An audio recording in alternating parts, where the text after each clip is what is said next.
For more pop culture news, views, and rants, go to news.clownfishtv.com. That's news.clownfishtv.com. Hey guys, welcome back to Clownfish TV. This is Kneon. I am here with Geeky Sparkles. Hello. And it's time for another daily dose of dismal Disney. We're going to talk about a California man pleading guilty to that Disney hack. Remember their Slack got hacked? Yeah, the 1.1 terabyte hack that disclosed all that information got posted public to the internet. The one that they blamed on Null Bulge. Yeah, that one. It wasn't Null Bulge. Yeah, so this is an interesting wrinkle here. We're going to talk about this before we get into it any further. Please subscribe for more pop culture news, views, and rants, guys. You will get a woohoo if you do. Woohoo! Go out to news.clownfishtv.com for more news. We're going to build that up over there. So this is coming from the Hollywood Reporter. We got a couple versions. We got the Hollywood Reporter and we got the Variety version. I like this one. So we're going to go with that. California man pleads guilty to Disney hack that revealed financial and strategy secrets. Yes, including information like, how much money they had made on Genie Plus, which was a ridiculous amount of money. There was also, and they're not mentioning it, I don't think, in these articles, but there was also a class action lawsuit that was trying to be put through because some of the information that had gotten leaked involved like customer information from some Disneyland restaurants, some Disney Cruise Line employee and customer information. And because of that, they were trying to initiate a class action lawsuit last October, which I think we did a video on then. No one's really mentioning that, but this led to Disney getting faced with class action lawsuits potentially and everything else because of all this information being leaked onto the internet. So they said, as part of the deal with federal prosecutors, Ryan Mitchell Kramer, a California resident, pleaded guilty Thursday to 2 charges related to illegally breaking into a computer system to access information, which carries a maximum sentence of 5 years in prison. Did he do it because he was like an activist? He's like, hey, Disney is shit. I don't know, some 25-year-old. So I have no idea. He's going to be working for Doge pretty soon. But they know they're going to put limitations on him, because of there's going to be computer limitations. Last year, a collection of data that shed light about Disney's operations, including sales of Genie Plus theme park passes, pricing offers. The company has modeled ESPN. Yep. And Disney Plus streaming revenue was leaked online by hackers. And they put all this in their Slack. And that's what gets me, like, anything that's like super sensitive, why would you put it on a third-party platform? Yeah, and how he got access was he had like a fake AI generate your own images, like a thing. He had like a program, but it had a Trojan horse in it. So when this Disney employee downloaded it to use, on their computer, probably to generate AI images of Disney, it ended up opening up the access for this person to go into Disney Slack, into this person's pages. And that's when he was threatening them that you let us in and all this other stuff. He didn't do it. And it was listed as Null Bulge and all this other stuff. That was him trying to throw attention off that he Trojan horse this one employee. And the thing is, it's like, I wouldn't be surprised if the Null Bulge people were like, you know what, screw this guy. And then they helped find him. It wouldn't surprise me. I don't know that. That's my own personal. I could see it because I think that's my head canon. A lot of people throw around anonymous when it's not actually anonymous, or not like what you would consider, like anybody can use anonymous, but they're like, oh yeah, everybody, it's anonymous. Like, no, you're not. You're an idiot. I mean, if I was getting blamed for something I didn't do, I'd probably be like, oh hell no. But that's my head. That's my own head canon there. But you don't want to get into it with a hacker group, right? You don't want to get into it with them. It drew from more than 44 million messages from Disney's Slack workplace and at least 18,000 spreadsheets and 13,000 PDFs detailing sensitive financial and strategy information that isn't typically disclosed to investors. So they're probably going to blame the stock price, like, oh my God, people didn't realize we were that bad off. The scope of the material taken was limited to channels that the hacked employee had access to. So obviously. You have the Bob Iger's inner circle or whatever. Yeah, they were just a basic employee, so that was just the basic Slack. But still, this stuff was talked about. Some of this stuff was because I guess they're passing it amongst themselves, like, oh, hey, did you see this file or whatever? They're probably like working on it. Right, and one of the people that were working on the file had the file, and then they could get it.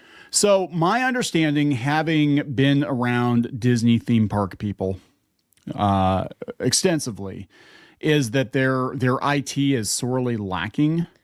And because there have been backdoors, and actually there are people making entire businesses out of like backdoors in the restaurant bookings and all this stuff, and that they're very, very far behind. They're not super. You would think that Disney, is all like, oh, tech, Disney Plus, AI, rah rah rah. But when it comes to like at least the theme park side of things, where the Genie Plus data and all that stuff was, they're living in the Stone Age, right? They probably figured it's Slack, it's safe, I mean, or they might be, I don't know, for all we know, they were supposed to be sharing it on there. Who knows? But that could be too. I mean, people share stuff on, and how many employees they have in there. And again, this is just another cautionary tale. If you've got a lot of sensitive company data, you don't put the sensitive financials into Slack, which anybody, even a Slack employee, could get into. Well, I mean, we don't know either. That the guy, I'm assuming it was a guy that was the person that was a Disney employee. He could have been working personally. He or she could be working personally on that data, and they had access to their internal files. So does that mean that all that was on Slack? Yeah. So they said using the Disney employee data, Kramer downloaded 1.1 terabytes of confidential data from thousands of Slack channels. He then contacted the worker, pretending to be a member of fake Russia-based hacktivist group called Nullbulge, a member of a fake Russia. Oh, it's fake Russian. Okay, so it wasn't the real Nullbulge. one. Okay. And threatened to leak the information. The Russians did it, so they blame the Russians. So it's not even a real one. Okay, so there's my headcanon destroyed. Yeah, I know. You thought there. Well, now there's gonna be a real Nullbulge. And they're going to be like, no, that's it. We're going to make this real. This kind of reminds me of the plot of like an 80s movie. Like it reminds me of like a James Bond type situation, Well, I was like, we talked about it before. We watched the Tetris movie, and the Tetris movie involved the Russians, and it was crazy. I mean, I'm sure they took a lot of liberties. I mean, I'm sure it's loosely based. Man, I hope it was more than loosely based. I'm sure it was loosely based, but because if it was, it's like that was badass, and and it makes me happy in my heart. Another headcanon situation. So I hope it's not just loosely based. They need to do a movie about this. Netflix will do a movie about Disney's misfortune. The data, which include the employee's bank, medical, and personal information, as well as the passport numbers of a group of Disney Cruise Line workers, was ultimately leaked. Yes, and that's what led to the class action lawsuit. We are pleased that this individual has been charged and has agreed to plead guilty to federal charges, a Disney spokesperson said in a statement. We remain committed to working closely with law enforcement, as we did in this case, to ensure that cyber criminals are brought to justice. Also, he's never allowed in our theme parks again. Neener, neener, neener. No magic for you. He added that part, but I'm sure I'm sure he's probably perma-banned from something. 5 years, that's actually a pretty light sentence for all this. I mean, this is like corporate espionage here, right? In his plea deal, Kramer admitted to gaining access to the computers of two others who downloaded his malware after he disclosed the hack to Disney's cybersecurity team, Goofy and Donald. The worker was fired. The entertainment giant said that forensic analysis of his work computer showed that he accessed pornographic material on the. Oh my God! Did he though, or they just used it as an excuse to get rid of him? Yeah, right. Because that would be really shitty. It's not, I mean, you weren't supposed to download AI apps, outside apps, and then, we found this stuff on. I mean, then a person that's out there downloading, questionable apps to begin with, maybe have done that. But what was it like? They said it was an AI app that they had downloaded that had it in there. So it's possible they also were on porn at work, but I don't know. I think it might have been just a reason. We'll see. Just a reason to get rid of you. But I'm just kind of like shocked, but not shocked, knowing Disney and the situation over there, that their IT is way behind. And for all their talk of like, we're going to do AI, we're going to do all these things, not, this stuff, we're going to track you. We got magical data and all stuff. It's like, no, they're actually really not that good. I mean, maybe at the corporate level where they're actually teams for this, level. But I don't know. I mean, I don't know. They're definitely ramping it up now. I know that, but they never were exactly like super good about it. That's why they went and tried to find different influencers and stuff to get them to do stuff, because every time they tried themselves to do something that was tech-based, like, YouTube or whatever, they failed miserably.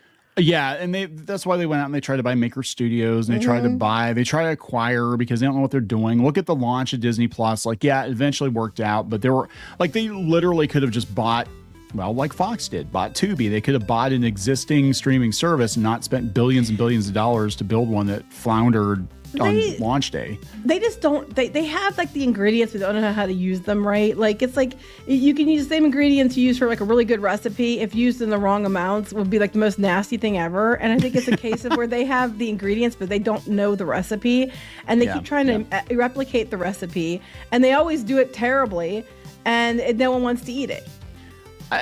Basically, my takeaway from the time we spent around Disney people was that, for the most part, a lot of them are like your grandmas on Facebook or like normie people that, especially in the theme park space. Like, I'm sure it's gotten better because of Disney Plus and all that, but they've always been like 5 steps behind in technology. But I don't think that's the case so much now. No, I don't think now. I think it's, but when we were doing the theme park thing, I mean, we're talking 6-7 years ago, they were definitely lax about stuff. Are we going to wrap this up? Yes. Let's wrap it up, guys. There we go. Noel Bulge, not a thing. Please subscribe for more pop culture news, views, and rants. We'll talk later. Bye. For more pop culture news, views, and rants, go to news.clownfishtv.com. That's news.clownfishtv.com.